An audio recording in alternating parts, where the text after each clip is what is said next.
자, 오늘 이 시간 계속해서 저는 예수님과 사마리아의 수가성 여인과의 이야기를 가지고 여러분들과 은혜를 나누고자 합니다. 지금 우리 앞에 미친 듯이 보이는 한 여인이 있습니다. 이 여인은 물을 길러 우물가로 나왔다가 물동이마저 집어 던지고 동네로 달려갔습니다. 그리고 만나는 사람마다 붙잡고 흥분해서 소리치고 있습니다. 그렇다고 그가 무슨 횡재를 한 것도 아닙니다. 그의 손에 동문치가 들려져 있는 것도 아니고 신분이 갑자기 높아진 것도 아닙니다. 그럼에도 불구하고 그녀의 얼굴에는 기쁨이 충만하고 목소리는 떨리고 있습니다. 무엇이 이 여인을 이렇게 만들었습니까? 우리는 29절에서 그 해답을 찾을 수 있습니다. 요한복음 4장 29절 말씀입니다. 우리가 다 함께 천천히 읽습니다. 내가 행한 모든 일을 내게 말한 사람을 와서 보라. 이는 그리스도가 아니냐 하니. 여인은 지금 누구에게도 말하지 못했던 자신의 부끄러운 과거의 모든 것을 낱낱이 다 알고 있는 분을 만났습니다.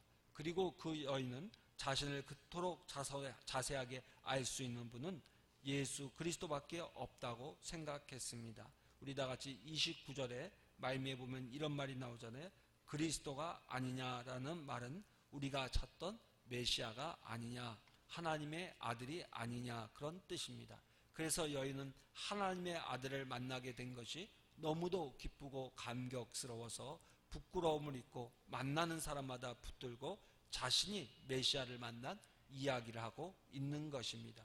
이 여인은 부끄러운 인생을 살고 있었던 사람입니다. 그래서 가급적이면 사람을 만나지 않으려고 숨어 사는 사람이었습니다.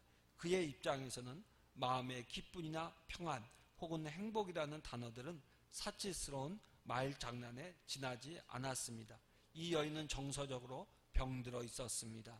성격은 뒤틀려 있었고 자신의 생각에서 헤어나지 못하고 있었던 사람입니다.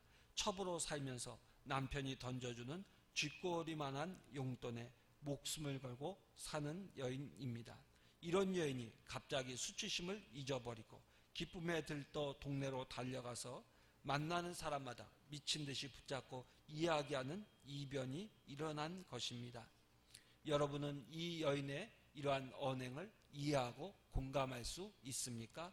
우리 중에는 메시아를 만나 기뻐서 어쩔 줄 모르는 이 여인의 감정을 자신의 것처럼 느끼는 사람도 있을 것입니다. 그러나 복권에 당첨되어서 펄펄 뛰는 사람은 이해를 하여도 예수님 만난 기쁨 때문에 펄펄 뛰는 사람은 도무지 공감할 수 없고 이해할 수 없다는 분도 있을 것입니다. 여러분 어느 편에 속합니까? 수가성의 여인은 복음서에서 성령으로 거듭나는 사람이 어떻게 변화되는가를 보여주는 최초의 사례라고 할 수 있습니다. 우리는 이 여인을 보면서 구원받은 사람의 참 모습을 알 수 있습니다. 본문은 여인의 구원받은 것에만 초점을 맞추고 있지 않습니다. 자칫하면 우리는 이 여인이 구원받았고 거듭났다는 것을 이해하는 것만으로 복음문을 다 이해한 것으로 생각하고 성경을 덮어버릴 수 있습니다. 이것은 잘못된 것입니다. 본문의 메시지는 여인이 구원받았다는 것에만 집중되어 있지 않습니다. 본문이 제시하는 더 큰 도전은 예수를 믿으면 심령의 병이 고침받는다는 것입니다. 심령이라는 말은 영과 마음을 가리키는 혼합된 용어이지만 성경에서는 우리의 마음을 의미하고 있습니다. 인간에는 두 가지 병이 있습니다. 하나는 육신의 병이고 또 하나는 마음의 병입니다. 마음의 병에는 현대 심리학자가 말하는 여러 가지 정서적인 장애는 물론 생각이 잘못되고 가치관이 뒤집혀서 선한 것과 악한 것을 분별하지 못하고 행동하는 모든 것이 다 포함됩니다. 수가성 여인은 예수님이 우리 마음에 들어오셔서 영생하도록 속는 생수가 되시면 이와 같은 마음의 병이 고침을 받는다는 것을 우리에게 이야기하고 있는 것입니다. 우리는 이와 같은 마음의 병의 치유를 일컬어서 인격의 변화 또는 전인 치유라고 이야기합니다. 거듭난 사람은 구원을 받습니다. 동시에 거듭난 사람은 마음의 병까지 치유를 받는 줄로 믿습니다. 마음이 건강해지면, 심령이 새로워지면 다른 모든 면에서 변화가 일어납니다. 정서적인 혼란에서 해방이 되고요, 억눌렸던 감정에서 치유하게 되며 삐뚤어진 성격이 교정을 받습니다. 마음이 건강해지면 지금까지 몸담고 있었던 더럽고 냄새나는 생활을 떨치고 일어날 수 있고요, 상처받은 내면의 세계가 아물기 시작하며 왜곡되었던 대인의 관계가 바로 펴지는 것입니다. 우리의 심령의 생수 되신 예수님이 계시면 이런 치유와 변화가 나타날 줄로 믿습니다. 이것은 예수님을 만난 수가성 여인이 우리에게 이것을 증거하고 있는 것입니다. 예수님을 만나고 나서 너무나 감격하여 동네로 뛰어들어가 온 동네 사람들에게 메시아를 만났다고 소리치는 여인의 모습에서 그 여인은 자신의 변화된 모습을 분명하게 보여주고 있는 것입니다. 그런데 이 여인에 대한 우리의 시선은 여기에서 멈추지 않습니다. 예수님을 만난 후에 그 여인의 삶이 과연 어떻게 변했을까요? 마치 복권에 당첨된 사람처럼 하루 동안 잠깐 행복해 하다가 다시 옛날로 돌아갔을까요? 아니면 부끄러운 첩 생활을 계속하면서 사람들을 피하고 술이나 마시면서 하루하루를 보내는 여자로 다시 되돌아갔을까요? 아무리 생각하고 상상해 보아도 그 여인이 그 옛날 생활로 돌아간 것 같지는 않습니다. 만약 여전히 우울증에 시달리면서 밤이면 잠을 이루지 못하고 낮에는 죄 지은 사람처럼 가만히 물길로 오는 그런 여자로 되돌아갔다면 운물가에서 메시아를 만난 의미가 어디에 있겠습니까? 만약 그가 다시 옛날 생활로 돌아가서 개가 토한 것을 다시 먹듯이 생활했다면 예수님이 말씀하신 생수가 그 속에서 영생하도록 솟는다는 그 말이 너무나도 허황된 거짓말이고 무의미한 이야기에 지나지 않을 것입니다. 여인이 예수님을 만나고 나서 구원을 받았을지는 모르지만 마음의 병은 그대로 안고 집에 틀어박혀서 병자처럼 지내고 있다면 내가 주는 물을 먹는 자는 영원히 목마르지 아니하리라 하신 예수님의 말씀은 아무런 의미도 없을 것입니다. 목회를 하면서 늘 가슴 아프게 생각하는 것이 하나 있습니다. 구원받은 것은 틀림없는 것 같은데 10년을 교회를 다녀도 달라지지 않는 사람, 변화되지 않는 사람이 있습니다. 아무리 교회에 나와서 예배를 드려도 병든 정서, 잘못된 성격은 그대로 남아있고 여전히 돈만 밝히는 사람이 있습니다. 그렇게 기도를 많이 한다고 하면서도 세상 욕심에서 헤어나지 못하고 날마다 목마른 사람처럼 세상에 대한 갈증을 느끼는 사람이 있습니다. 자신에게 한번 잘못한 사람은 끝까지 용서하지 못하는 사람이 있습니다. 과거에 입었던 상처가 마음에 뿌리를 내려서 여전히 쓴뿌리로 남아있는 사람들도 있습니다. 예수 믿는 것은 틀림이 없는데 마음에 병이 들어 치유를 받지 못하고 그대로 남아 있습니다. 이들에게 도대체 무엇이 문제입니까? 요즘 현대인들은 영양이 과잉으로 살을 빼느라고 전쟁을 치르고 있습니다. 운동하는 것은 부족해서 한증탕에 들어앉아 더운 땀을 흘리며 온갖 고생을 다하고 있습니다. 고대 그리스 사람들은 평균 수명이 19세에 불과하였습니다. 그런데 우리는 이미 100세를 내다보고 있습니다. 그러나 육신의 건강은 최전성기를 맞이하고 있다고 볼 수 있습니다. 그럼에도 불구하고 이상하게도 마음의 건강은 육신의 건강과는 반대로 되어가고 있는 것처럼 보입니다. 육신이 건강하면 건강할수록 마음은 점점 병이 들어가고 있습니다. 그렇게 많이 기도하고 그렇게 성경을 잘한다고 하는데도 마음의 병은 깊어지고 고침을 받지 못하고 있습니다. 어느 이야기가 하나 있었는데 어느 시어머니의 이야기입니다. 시골에서 혼자 사는 시어머니가 있었습니다. 어머니는 자식이 조금씩 보내주는 용돈을 아끼며 생활하였습니다. 어느 날 도시에 사는 아들의 집을 방문했다고 합니다. 하루는 며느리가 외출을 하게 되었습니다. 집안에 혼자 남아있던 시어머니가 방 안에 물끄러미 앉아 있었는데 갑자기 탁자 위에 놓인 노트 하나가 눈에 들어왔습니다. 무심결에 호기심도 발동하고 해서 펼쳐보니까 가계부였습니다. 거기에는 콩나물 산 것까지 자세히 기록되어 있는데 매달마다 똑같은 기장한 항목이 눈에 들어왔습니다. 촌년이라는 제목이 붙어 있고 그 옆에는 5만 원이라고 적혀 있었습니다. 한두 달도 아니고 꼬박꼬박 매달마다 그렇게 적혀 있었습니다.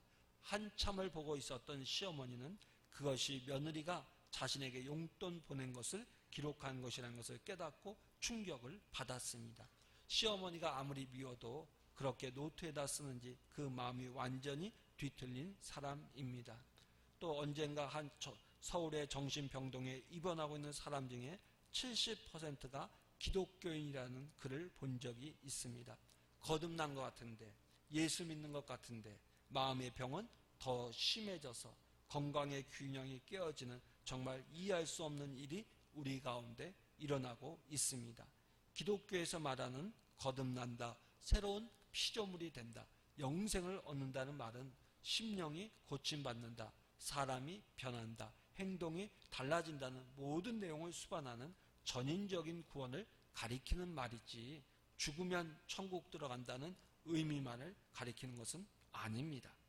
그런데도 많은 분들이 거듭났다고 하면 그저 천국 들어가는 것이 보장된 것으로만 생각하고 내 마음의 병에 대해서는 부끄럽게 생각하거나 고민도 하지 않습니다. 이것은 우리 기독교인들 모두에게 너무나도 고통스러운 문제가 아닐 수 없습니다. 우리는 수가성 여인을 다루시는 주님의 말씀에서 문제의 해답을 얻을 수 있습니다. 예수님은 여인을 만나자마자 생수에 관한 이야기를 하셨고 여자가 생수 얻기를 간구하자 주님은 이제 전능하신 하나님으로서 그 여인을 다루기 시작하였습니다. 예수님은 먼저 여인이 죽어도 건드리고 싶어하지 않았던 문제를 건드리십니다. 아마도 가서 내 남편을 불러오라는 예수님의 말씀은 그 여인에게 있어서 천둥소리처럼 들렸을 것입니다. 우리는 여인이 예수님의 말씀을 듣고 얼마나 놀라고 정신이 없었을지 충분히 상상할 수 있습니다. 여인이 대답을 못하고 우물쭈물 하다가 나는 남편이 없나이다 라고 대답하자 주님은 이렇게 대답하셨습니다. 요한복음 4장 18절 말씀입니다. 우리 요한복음 4장 18절 말씀을 천천히 봉독합니다. 너에게 남편 5이 있었고 지금 있는 자도 내 남편이 아니니 내 말이 참되도다. 여인은 자신을 완전히 꿰뚫어 보시는 예수님의 이러한 말씀에 몸둘 바를 몰랐습니다. 그래서 빨리 화제를 바꾸고 싶었습니다. 제가 보니 선생님은 선지자시군요. 유대 나라 사람들은 예루살렘에서 예배해야 한다 하고 우리는 사마리아에 있는 그리심산에서 예배해야 된다고 하는데 어느 것이 옳은 것입니까? 예수님은 그가 말을 돌리는 것을 뻔히 아시면서도 나무라지 않으셨습니다.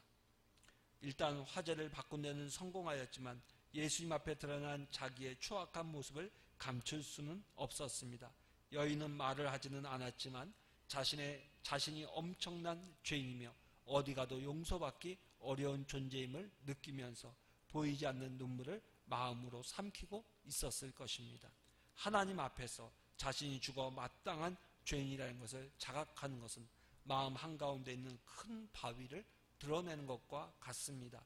그 바위를 움직여야 그 밑에서 샘물이 솟을 수 있습니다. 바위가 누르고 있는 이상 샘물은 솟아나지 않습니다. 주님께서 여인의 죄 문제를 거론하신 이유가 바로 여기에 있습니다. 죄의 문제를 다룬 예수님은 다음에 여인이 평소에 마음에 두고 갈등하는 종교의 문제를 다루셨습니다. 이 여인은 유대인과 사마리아인들이 자기들의 종교의 정통성 문제 때문에 수백 년 동안 반목하여 왔다는 사실을 귀가 아프도록 들어왔습니다. 유대 나라 사람들은 예루살렘에 계시는 하나님이 참신이기 때문에 예루살렘에서 드리는 예배만 하나님께서 받으시고 사마리아인들이 찾는 하나님은 거짓신이기 때문에 사마리아에서 드리는 예배는 거짓 예배라고 말하였습니다. 그러나 사마리아 사람들은 예루살렘의 하나님은 거짓신이며 그들이 섬기는 하나님이야말로 진짜 하나님이므로 예배는 사마리아에 있는 그리심산에서 드려야 한다고 주장했습니다. 서로 한 발자국도 양보하지 않고 대답해오고 있었던 것입니다. 이런 와중에서 이 여인은 누구의 말이 옳은지 마음에 갈등이 생겼습니다. 다시 말하면 이 여인은 일종의 종교적 의문과 갈등을 가지고 있었습니다. 예수님은 이 여인을 다루시면서 그 마음에 있는 종교적인 문제를 풀어주십니다. 왜냐하면 종교적인 갈등과 문제가 풀리지 않은 심령에는 생수가 솟을 수 없기 때문입니다. 날마다 의심과 갈등으로 마음의 병이 깊어지는데 그 마음이 취함을 받을 것으로 기대할 수는 없는 일입니다. 예수님은 예배의 장소의 문제로 고민하는 여인에게 이제 새로운 시대가 열렸기 때문에 더 이상 그런 문제로 고통받지 말라고 말씀하십니다. 우리 요한복음 4장 21절 말씀을 천천히 다 함께 봉독합니다. 예수께서 이르시되 여자여 내 말을 믿으라. 이 산에서도 말고 예루살렘에서도 말고 너희가 아버지께 예배할 때가 이르리라. 그리고 다음 절에서 예수님은 사마리아 사람들은 유대나라 사람들의 좋은 점을 인정해야 한다고 충고합니다. 22절을 계속해서 함께 봉독합니다. 너희는 알지 못하는 것을 예배하고 우리는 아는 것을 예배하노니 이는 구원이 유대인에게서 남이라. 구원이 유대인에게서 난다는 말은 인류를 구원하실 메시아가 유대인의 혈통에서 나지 사마리아에서 나지 않는다는 말입니다. 그러므로 사마리아 사람들은 이 사실을 인정해야 한다고 말씀하신 것입니다. 예수님께서 여인의 종교적인 갈등과 의문을 풀어주신 것은 그래야만 이 여인이 구원을 얻을 수 있을 뿐만 아니라 심령의 병도 고침을 받을 수 있기 때문이었습니다. 이어서 예수님은 그 여인이 하나님과 바른 관계를 갖고 있지 못하고 있음을 지적합니다. 여인의 관심사는 하나님을 예배하는 그 자체에 있지 않고 어디서 예배 드려야 하는가에 있었습니다. 예배가 무엇입니까? 여인은 예배를 단순히 모이는 장소나 의식으로만 알고 있었습니다. 그러나 주님께서는 성령님께서 성경에서 계시하신 하나님을 정확히 알고 하나님을 찾는 것이 예배라고 말씀하셨습니다. 진정한 예배는 사람이 하나님을 영으로 만나 하나님의 사랑과 지혜와 아름다움과 진리와 거룩과 긍휼, 하나님의 그런 거룩한 모든 속성을 생각하면서 하나님께 합당한 찬미와 경배를 드리는 것입니다.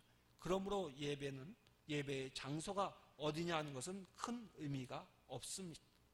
어떤 순서와 절차를 밟아 예배하느냐 하는 것도 큰 의미가 없습니다. 우리의 예배는 전통에 매일 필요가 없습니다. 우리의 영이 하나님 자신으로 인하여 행복해지면 그 자체가 진정한 예배입니다. 이러한 예배를 일컬어서 신령한 예배라고 합니다. 우리 요한복음 4장 23절로 24절 말씀, 중요한 말씀이니까 우리 다 같이 큰 목소리로 함께 봉독합니다. 23절에서 24절 말씀입니다. 아버지께 참되게 예배하는 자들은 영과 진리로 예배할 때가 오나니 곧 이때라. 아버지께서는 자기에게 이렇게 예배하는 자들을 찾으시느니라. 하나님은 영이시니 예배하는 자가 영과 진리로 예배할지니라. 아멘. 이런 점에서 이 여인은 하나님을 예배하고 있지 않았으며 그 영은 하나님과 깊은 영적인 교류를 경험하지 못하고 있었습니다. 하나님을 높이고 그의 이름을 찬미하려는 영혼의 간절함을 그 여인은 느끼지 못하고 있었습니다. 그러므로 하나님과 자신은 먼 거리로 떨어져 있었습니다. 하나님과 진정한 예배 관계가 이루어지지 못하고 있을 때 그 심령은 고침을 받을 수가 없습니다. 예수님은 이상과 같은 문제들을 지적하시면서 동시에 죄의 문제, 종교적인 문제, 그리고 하나님을 예배하는 문제 등 이 모든 문제에 대해서 여자 스스로는 해답을 얻을 수 없다는 사실을 인식하게 하셨습니다. 그리고 나서 요한복음 4장 25절 말씀입니다. 요한복음 4장 25절 말씀을 다 함께 봉독합니다. 여자가 이르되 메시아 곧 그리스도라는 이가 오실 줄을 내가 아노니 그가 오시면 모든 것을 우리에게 알려주시리이다. 여인은 마침내 자신의 힘으로는 그가 고민하는 문제들을 해결할 수 없음을 인식하였습니다. 나는 이 문제를 해결할 수 없습니다. 그러나 메시아 하나님의 아들이 오시면 이 문제를 해결할 수 있을 것입니다. 그리고는 마음의 눈을 열어 그 메시아를 고대하게 되었습니다. 이제 여인은 하나님의 구원을 받아들일 마음의 준비가 되었던 것입니다. 그래서 예수님은 내게 지금 말하고 있는 내가 바로 메시아다, 하나님의 아들이라고 말씀하셨습니다. 그 말을 듣는 순간 그 여인의 영안이 열렸습니다. 여인은 유대 청년 예수에게서 하나님의 아들의 영광을 보았습니다. 그 순간 예수님이 그의 심령을 가득 채우는 생수가 되어 솟아오르는 것을 체험했습니다. 여인을 둘러싼 캄캄한 어둠이 물러가고 지금까지 그녀의 어깨를 짓누르고 있었던 무거운 짐은 굴러가고 없어졌습니다. 죄의식의 쇠사슬에서 풀려난 것입니다. 그녀는 가만히 있을 수가 없었습니다. 치밀어 오르는 환희와 회방감을 억누를 수가 없었습니다. 이제 부끄러움은 사라졌습니다. 남이 무엇이라고 하든지 더 이상 그것은 문제가 되지 않았습니다. 자기가 왜 우물에 왔는지조차도 잊어버렸습니다. 그리고 사람들에게 자신이 발견한 메시아를 전하기 위해 달려갔습니다. 이 여인은 구원을 받은 사람일 뿐만 아니라 그 마음의 변까지 치유함을 받은 것입니다. 주일 예배는 열심히 참석하지만 아직도 예수를 믿지 않는 분들은 이 여인처럼 거듭나서 하나님의 자녀로 태어나야 합니다. 그러기 위해서는 여러분들의 마음에 지금 어떤 변화가 일어나고 있는가를 주목하시기를 바랍니다. 마음속에 어떤 변화가 일어나는 것을 느끼십니까? 주님이 여러분을 만져주시기 때문에 그렇습니다. 당신 마음에 나는 죄인이구나 라는 어떤 자각이 일어납니까? 그렇다면 여러분은 예수님 앞으로 지금 이끌려 나오고 있는 것입니다. 여러분들의 마음속에 종교적인 갈등이나 의심이 자꾸 고개를 들고 일어나면서 이것은 스스로의 힘으로는 도무지 풀 수 없는 어려운 문제임을 깨닫고 느끼십니까? 여러분은 이미 주님의 인도를 받고 있는 것입니다. 예배하는 자리에 참석하지만 시간만 때울 뿐 하나님을 알지 못하는 것 때문에 마음에 갈등이 있습니까? 이미 주님께서 사마리아 여인을 다루듯이 여러분을 다루고 계시다는 것을 아시기를 바랍니다. 나의 모든 문제에 대한 해답을 예수님에게서 찾을 수 있을 것 같은 어떤 기대를 여러분들 마음속에 가지고 있습니까? 여러분은 이미 새 생명으로 태어날 순간이 다가오고 있다는 것을 믿으셔도 좋습니다. 주님이 여러분을 그렇게 다루어 주실 것입니다. 예수를 믿고 구원받은 것은 틀림없는데 마음의 병이 여전히 그대로 남아있는 분들이 있습니다.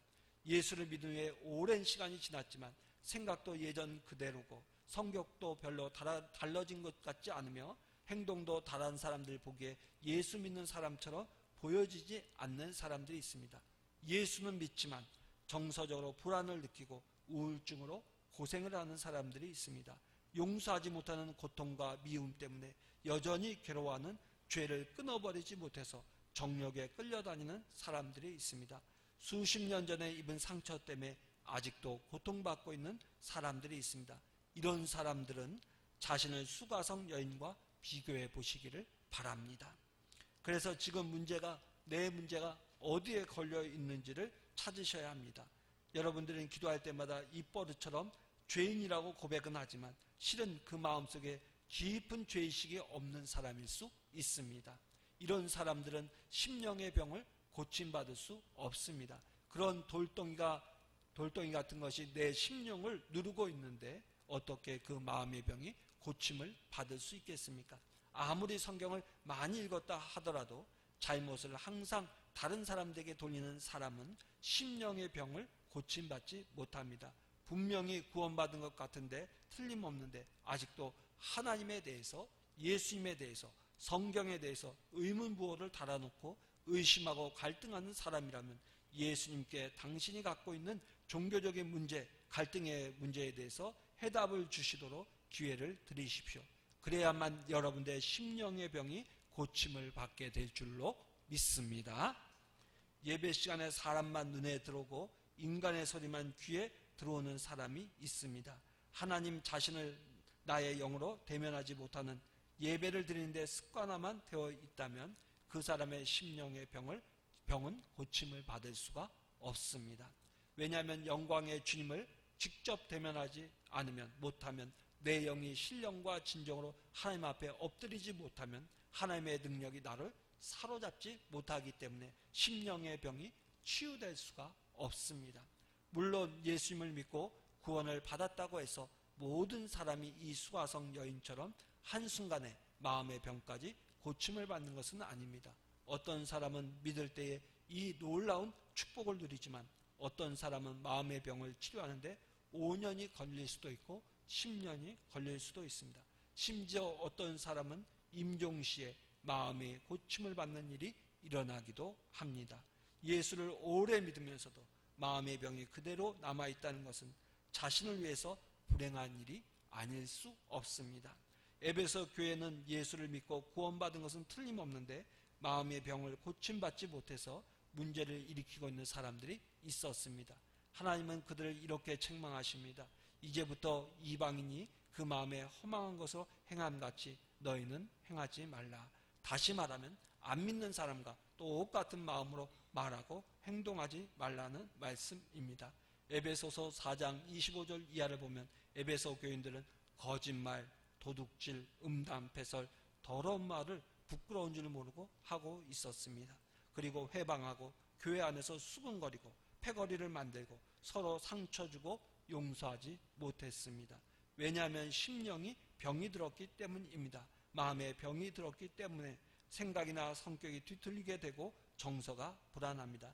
남을 해치면서도 양심의 가책을 받지 않습니다. 그러나 하나님은 이런 사람들 향해서 너는 이제 구원받기는 틀렸으니 내 앞에서 사라지라고 말씀하지 않으셨습니다. 우리 성경을 한 곳만 찾아봅니다. 에베소서 4장 22절로 24절의 말씀입니다.